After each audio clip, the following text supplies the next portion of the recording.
ಆಸ್ಟ್ರೋಯೋಗಿ ಮೊದಲ ಜ್ಯೋತಿಷ್ಯ ಸಮಾಲೋಚನೆ ಉಚಿತ. ಹಿಂದೆ ಡೌನ್ಲೋಡ್ ಮಾಡಿ. ನಮಸ್ಕಾರ ವೀಕ್ಷಕರೇ, ನಾನು ನಿಮ್ಮ ಆಚಾರ್ಯ ಶಕ್ತಿ. ಆಸ್ಟ್ರೋಯೋಗಿನಲ್ಲಿ ಸಂಖ್ಯಾಶಾಸ್ತ್ರ ಮತ್ತು ಜ್ಯೋತಿಷಾಸ್ತ್ರ ವಿಭಾಗದಲ್ಲಿ ಸೇವೆಯನ್ನು ನಾನು ಸಲ್ಲಿಸ್ತಾ ಇದ್ದೇನೆ.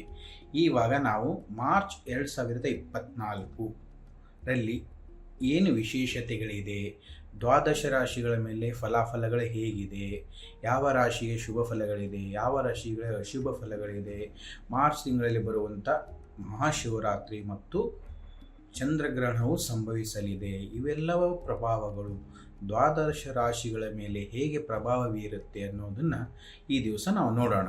ವೀಕ್ಷಕರೇ, ನಾವು ಇವಾಗ ಮಾರ್ಚ್ 2024 ಮೀನರಾಶಿಯವರ ಬಗ್ಗೆ ನೋಡೋಣ. ಮೀನರಾಶಿಯವರಿಗೆ ಮಾರ್ಚ್ 2024 ಹೇಗಿದೆ, ಏನೆಲ್ಲ ಶುಭ ಫಲಗಳಿದೆ, ಏನೆಲ್ಲ ಅಶುಭ ಸೂಚನೆಗಳಿದೆ ಅನ್ನೋದನ್ನು ವಿವರವಾಗಿ ನೋಡೋಣ. ಮೀನರಾಶಿಯವರಿಗೆ ಈ ತಿಂಗಳು ಮಿಶ್ರ ಫಲಿತಾಂಶಗಳ ಕಾಲ ಅಂತ ಹೇಳ್ಬೋದು. ಒಟ್ಟಾರೆಯಾಗಿ ಮಿಶ್ರ ಫಲಿತಾಂಶ, ವಿಶೇಷವಾಗಿ ಉದ್ಯೋಗ ವಿಚಾರದಲ್ಲಿ ವೃತ್ತಿಯ ದೃಷ್ಟಿಕೋನದಿಂದ ಅನುಕೂಲತೆಗಳು ತುಂಬ ಕಡಿಮೆ ಇರುತ್ತೆ. ಕರಕುಶಲಕರ್ಮಿಗಳಿಗೆ, ಸ್ಕಿಲ್ಡ್ ವರ್ಕ್ ಮಾಡುವಂಥವರಿಗೆ ಒಂದು ಅನುಕೂಲತೆ ಜಾಸ್ತಿ ಇರುತ್ತೆ. 10ನೇ ಮನೆಯ ಅಧಿಪತಿ ಗುರು ಇಡೀ ತಿಂಗಳು 2ನೇ ಮನೆಯಲ್ಲಿ ಸಂಚಾರ ಇರುತ್ತದೆ. ಇದು ರಾಶಿ ಚಕ್ರದ ಅಧಿಪತಿಯಾಗಿ ನಿಮ್ಮ ವೃತ್ತಿ ಜೀವನದಲ್ಲಿ ಅನುಕೂಲತೆಗಳನ್ನು ಒದಗಿಸುವಲ್ಲಿ ಸಹಾಯವನ್ನು ಮಾಡ್ತಾನೆ ಗುರು.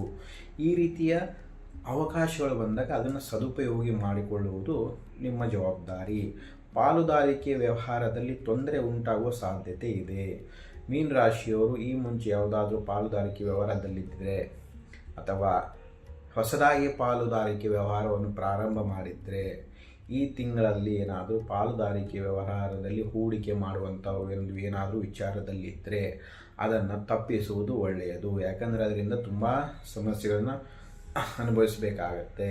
5ನೇ ಮನೆಯಲ್ಲಿ ಮಂಗಳ ಮತ್ತು ಶುಕ್ರನ ಸಂಯೋಗವು ವಿದ್ಯಾರ್ಥಿಗಳಿಗೆ ಶಿಕ್ಷಣ ಕ್ಷೇತ್ರದಲ್ಲಿ ಸ್ವಲ್ಪ ಅಡಚಣೆಗಳು ಉಂಟಾಗುವ ಸಾಧ್ಯತೆ ಜಾಸ್ತಿ. ಅಂದರೆ ನೀವು ಅಂದ್ಕೊಂಡಿರುವ ಥರ ಒಂದು ಶಿಕ್ಷಣ ತೆಗೆದುಕೊಳ್ಳುವಲ್ಲಿ, ನೀವು ಅಂದುಕೊಂಡಿರುವ ರೀತಿಯಲ್ಲಿ ಶಿಕ್ಷಣ ನಿಮಗೆ ಸಿಗುವಲ್ಲಿ ಒಂದು ಸಮಸ್ಯೆ ಉಂಟಾಗಬಹುದು. ಹೀಗಾಗಿ ಸ್ವಲ್ಪ ಎಚ್ಚರವಾಗಿರಿ. ಆಮೇಲೆ ಗುರುವು ಇಡೀ ತಿಂಗಳು 2ನೇ ಮನೆಯಲ್ಲಿ ಸಂಚರಿಸುವ ಮೂಲಕ ಕೌಟುಂಬಿಕ ವಾತಾವರಣವನ್ನು ತುಂಬ ಚೆನ್ನಾಗಿ ಇರುತ್ತದೆ. ಯಾಕಂದರೆ ಮೀನರಾಶಿಯವರಿಗೆ ಗುರುಬಲ ಇರೋದರಿಂದ ಕೌಟುಂಬಿಕ ವಿಚಾರದಲ್ಲಿ ಯಾವುದೇ ರೀತಿಯ ಸಮಸ್ಯೆಗಳು ಬರುವುದಿಲ್ಲ. ಹೊಸದಾಗಿ ಅನಿರೀಕ್ಷಿತ ಬಂಧುಗಳು ಮನೆಗೆ ಬರುವಂಥ ಒಂದು ಸಂದರ್ಭ ಇರುತ್ತೆ. ನೀವು ನಿರೀಕ್ಷಣೆ ಮಾಡಿರೋದಿಲ್ಲ, ಅವ್ರ ನಮ್ಮ ಮನೆಗೆ ಬರ್ತಾರೆ, ಇವ್ರ ನಮ್ಮ ಮನೆಗೆ ಬರ್ತಾರೆ, ನೀವು ಒಂದು ಕಡೆ ಹೋಗ್ತೀರಾ ಅನ್ನೋದನ್ನು ನಿರೀಕ್ಷಣೆ ಮಾಡಿರೋದಿಲ್ಲ. ಅಂಥ ಅನಿರೀಕ್ಷಿತ ಸಂದರ್ಭಗಳು ಮೀನರಾಶಿಯವರಿಗೆ ಮಾರ್ಚ್ ತಿಂಗಳಲ್ಲಿ ಬರುತ್ತೆ. ಹೊಸ ಸಂಬಂಧಗಳು ಕೂಡುವುದು, ಮದುವೆ ವಿಚಾರವಾಗಿರ್ಬೋದು, ಏನಾದರೂ ಹೊಸದಾಗಿ ಸಂಬಂಧಗಳನ್ನು ಬೆಳೆಸುವಂಥ ವಿಚಾರವಾಗಿರ್ಬೋದು, ಈ ಎಲ್ಲ ರೀತಿಯಲ್ಲಿ ಒಂದು ವಿಶೇಷವಾದ ಅನುಕೂಲತೆಗಳು ಇರುತ್ತೆ. ಅನ್ಯ ಧರ್ಮೀಯರ ಜೊತೆ ಒಡನಾಟವನ್ನು ತಪ್ಪಿಸುವುದು ತುಂಬ ಒಳ್ಳೆಯದು. ಮೀನರಾಶಿಯವರು ಅನ್ಯ ಧರ್ಮೀಯರ ಜೊತೆ ಏನಾದರೂ ಒಡನಾಟಗಳಿದ್ದರೆ, ಏನಾದರೂ ವ್ಯವಹಾರಗಳಿದ್ದರೆ ತಪ್ಪಿಸುವುದು ತುಂಬ ಒಳ್ಳೆಯದು. ತಿಂಗಳ ದ್ವಿತೀಯಾರ್ಧದಲ್ಲಿ ಮಂಗಳ ಗ್ರಹವು 12ನೇ ಮನೆಯಿಂದ 7ನೇ ಮನೆಯಲ್ಲಿ ಸಂಚಾರ ದೃಷ್ಟಿ, ಜೀವನ ಸಂಗಾತಿ ಜೊತೆ ವಿರಸ, ಆರ್ಥಿಕ ದೃಷ್ಟಿಯಿಂದ ಒಳ್ಳೆಯ ಲಾಭದಾಯಕವಾಗಿರುವುದಿಲ್ಲ. ಆರೋಗ್ಯ ದೃಷ್ಟಿಯಿಂದಲೂ ಶುಭ ಫಲಗಳು ಜಾಸ್ತಿ. ಒಟ್ಟಾರೆಯಾಗಿ ಮೀನರಾಶಿಯವರಿಗೆ ಮಿಶ್ರ ಫಲಿತಾಂಶಗಳ ಕಾಲ ಅಂತ ಹೇಳಬಹುದು. ಪರಿಹಾರವಾಗಿ ಯಾವಾಗಲೂ ಮೀನರಾಶಿಯವರು ಕುಂಕುಮ ತಿಲಕ ಧಾರಣೆ ಮಾಡುವುದು ತುಂಬ ಒಳ್ಳೆಯದು. ಸ್ನಾನದ ನೀರಿನಲ್ಲಿ ಅರಿಶಿನವನ್ನು ಹಾಕಿ ಸ್ನಾನ ಮಾಡುವುದರಿಂದ ಈ ಎಲ್ಲ ಸಣ್ಣ ಪುಟ್ಟ ದೋಷಗಳಿಗೆ ಪರಿಹಾರ ಸಿಗುತ್ತದೆ. ಒಂದು ಒಳ್ಳೆಯ ರೀತಿಯಲ್ಲಿ ಈ ಮಾರ್ಚ್ ತಿಂಗಳು ಎಲ್ಲ ರೀತಿಯಿಂದಲೂ ಶುಭವಾಗಲಿ ಎಂದು ನಾನು ಹಾರೈಸ್ತೇನೆ. ವೀಕ್ಷಕರೇ, ಇವಾಗ ನಾವು ದ್ವಾದಶ ರಾಶಿಗಳ ಫಲಾಫಲಗಳನ್ನು ನೋಡಿದ್ದೇವೆ. ಎಲ್ಲ ರೀತಿಯಿಂದಲೂ 12 ರಾಶಿಯವರಿಗೂ ದೇವರ ಕೃಪೆ ಇರಲಿ, ಸದಾ ಎಲ್ಲರಿಗೂ ಒಳ್ಳೆಯದಾಗಲಿ ಎಂದು ನಾನು ಹಾರೈಸುತ್ತೇನೆ.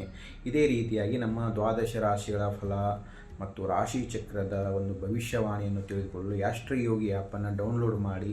ನನ್ನ ಹೆಸರು ಆಚಾರ್ಯ ಶಕ್ತಿ ಅಂತ. ಸಂಖ್ಯಾಶಾಸ್ತ್ರ ಮತ್ತು ಜ್ಯೋತಿಷಾಸ್ತ್ರ ವಿಭಾಗದಲ್ಲಿ ನಾನು ಇಲ್ಲಿ ಸೇವೆಯನ್ನು ಸಲ್ಲಿಸ್ತಾ ಇದ್ದೇನೆ. ಆಸ್ಟ್ರೋಯೋಗಿ ಆ್ಯಪಲ್ಲಿ ನಿಮಗೆ ಆದಷ್ಟು ಎಲ್ಲ ರೀತಿಯಿಂದಲೂ ನಿಮ್ಮ ಮಾಹಿತಿಗಳೆಲ್ಲವೂ ಗುಪ್ತವಾಗಿರುತ್ತದೆ. ಇದರಲ್ಲಿ ನೀವು ಸಂದರ್ಶಗಳನ್ನು ಪಡೆಯೋದರಿಂದ ನಿಮಗೆ ಒಂದು ಒಳ್ಳೆಯ ಪರಿಹಾರಗಳು ಸಿಗುತ್ತದೆ. ಹೀಗಾಗಿ ಆಸ್ಟ್ರೋಯೋಗಿ ಆ್ಯಪ್ನ ಡೌನ್ಲೋಡ್ ಮಾಡಿ ನಮ್ಮ ಆಸ್ಟ್ರೋಯೋಗಿ ಕನ್ನಡ ಚಾನಲನ್ನು ಸಬ್ಸ್ಕ್ರೈಬ್ ಮಾಡಿ. ನಿಮಗೆ ಮುಂಬರುವ ಎಲ್ಲ ರೀತಿಯ ಒಂದು ಮಾಹಿತಿಗಳು ಮತ್ತು ನಮ್ಮ ಎಲ್ಲ ರೀತಿಯ ವಿಡಿಯೋಗಳ ಒಂದು ನೋಟಿಫಿಕೇಷನ್ ನಿಮಗೆ ಮುಂಚಿತವಾಗಿ ಸಿಗುತ್ತೆ. ಅದರಿಂದ ನಿಮ್ಮ ಜೀವನಕ್ಕೆ ಬರುವಂಥ ಅಡೆತಡೆಗಳಿಗೆ ಬರುವಂಥ ಎಲ್ಲ ಸಮಸ್ಯೆಗಳಿಗೆ ಒಂದು ಪರಿಹಾರವನ್ನು ನೀವು ಕೇಳಿಕೊಳ್ಳಬಹುದು. ಧನ್ಯವಾದಗಳು. ಆಸ್ಟ್ರೋಯೋಗಿ ಸಕಲ ಜ್ಯೋತಿಷ ಸಮಾಲೋಚನೆ ಉಚಿತ. ಹಿಂದೆ ಡೌನ್ಲೋಡ್ ಮಾಡಿ.